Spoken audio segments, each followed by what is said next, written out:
King Fahz diklaim Galih Ginanjar genit seperti dirinya, Sonny Septian murka.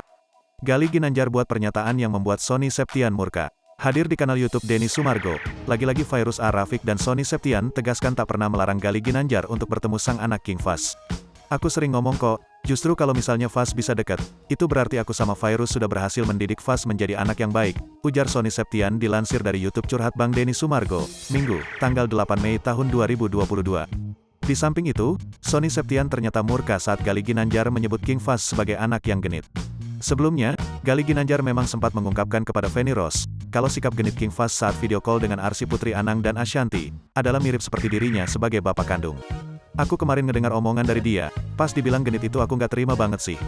Kita nggak pernah mendidik Fahz menjadi anak yang genit dan Fahz bukan anak yang genit, tegas Sonny Septian. Sonny yang terlanjur tak terima itu, menjelaskan bahwa dirinya dan Fairuz berusaha mendidik Fahza agar tumbuh menjadi anak yang menghormati dan menghargai orang lain. Oleh karena itu ia sama sekali tak setuju dengan klaim Galih yang merasa Fahz menuruni sifat genit darinya.